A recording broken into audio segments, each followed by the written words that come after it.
Multiple choice, choose multiple answers. Listen to the recording and answer the question by selecting all the correct responses. You will need to select more than one response. The heyday of the English landscape garden was the 18th century, and it stood for many things.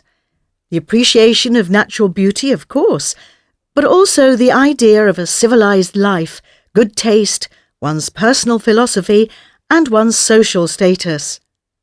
Gardens also, though it is hard for us to credit, became expressions of their owners' political affiliations. Until the picturesque style emerged as part and parcel of the Romantic movement, gardens had been strictly formal, laid out with mathematical precision following the Italian and French examples. There then came a backlash against this rigid formality, led by, among others, the poet Alexander Pope. Pope and his allies argued for a more natural nature. Lord Burlington was a major figure in the landscape garden movement, and he was famously influenced by his love of the Italian architect Andrea Palladio, along with the picturesque or romanticised landscapes of Italian classical painting. With these in mind, he scattered his gardens and parks with classical Greek and Roman temples and statues. In other words, he wanted to make the garden look like those paintings.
Woodblocks used for pictorial illustration became fairly common in 15th century Europe, but had been used long before that for printing designs on textiles.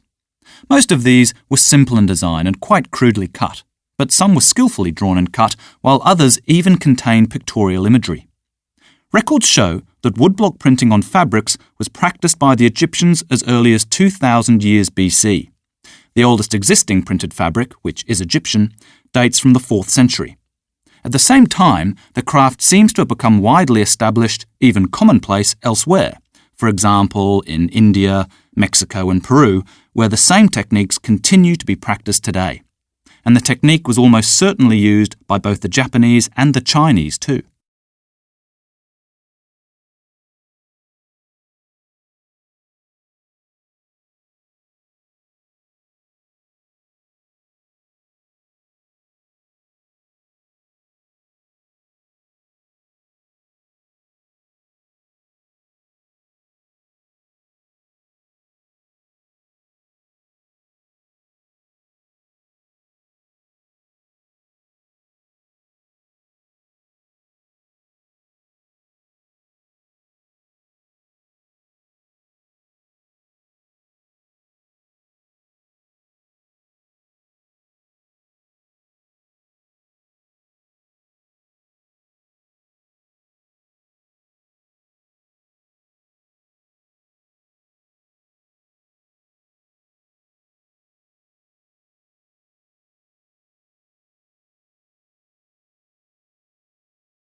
Political parties in most democracies not only have to win more votes than their rivals to get into power, they also have to persuade the electorate that it is worth their going out to vote in the first place.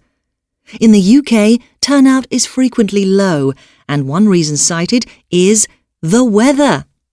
Some countries, therefore, have made voting compulsory. It is against the law not to vote, and failing to vote is a punishable offence. In Austria, for example, failure to vote results in an automatic fine, as it does in Australia. As a consequence, voter turnout is rarely less than 92% in both these countries. Other countries have penalties that affect the individual in more practical ways. In Greece, for example, although it is no longer acted on, passports were confiscated or not granted. And in Bolivia, non-voters may be banned from using banks or schools for up to 3 months. The punishment in countries such as France, Germany, the UK and so on is seeing the government you didn't elect raise your taxes.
It now seems likely that the earliest printing presses were, in fact, simply the common screw presses used for crushing oil seeds and herbs, or even for doing more domestic chores, such as pressing fabrics, adapted for printing.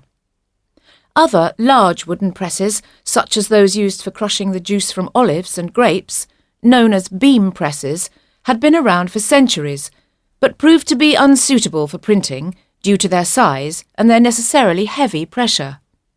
Most presses of this type work on the simple principle of direct vertical pressure controlled by a central screw, at the lower end of which was attached a flat board, what later became known as a platen. We know that many of these earliest printing presses were still in regular use in the 17th century, and the basic design remained almost unchanged until the 19th century, when they were replaced with iron presses.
Technological change has had a profound effect on the way music is made and how it sounds, as well as on the way we listen to it. New technologies, and I mean this in the broadest sense, not just electronic devices, can alter the sound of music and, in the case of electronic recording systems, affect the economics and distribution of music. For example, the innovation of the valve trumpet in the 19th century changed the sound of the orchestra. Now, everyone has easy access to a wide variety of music, but it is arguable whether this has increased our understanding of it. Before radio and recorded music, those who could afford it would have pianos or pianolas, mechanical pianos that played a role of sheet music, so the basic ability to read notes off a page was more widespread. However, these days, regardless of whether or not we are musical experts, there is no doubt that music enhances life, and with the internet, sites to download music from, file sharing and so on, we have access to more music than ever before, and a lot of it for free.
may not know much, if anything, about JeanJacques Rousseau, but you have probably heard the well-known quote, "Man is born free, and everywhere he is in chains." In his early work, Rousseau argued that mankind was happiest and at its best in a state of nature, that is, before the creation of society and civilization. He saw society as artificial and corrupt, and that good people were corrupted by it. The Social Contract is perhaps the most enduring and well-known of his books, covering pretty well every aspect of man in society. However, in this book, his attitude to the condition of man in a state of nature changes. In such conditions, man is brutish and competitive by nature, and there is no law or morality. Therefore, because it is easier to survive by joining forces with others, people form societies to better fight anything that might endanger their situation. Rousseau's political philosophy has had a profound influence on later thinkers, even though, or perhaps especially because, it is open to many interpretations. But political philosophy is not everybody's cup of tea. In his own time, Rousseau was a bestseller, with novels such as The New Eloise and especially Émile, though even the latter is not free of his constant desire to improve society. It illustrates his ideas about the best form of education, which involves educating a child's emotions before their reason.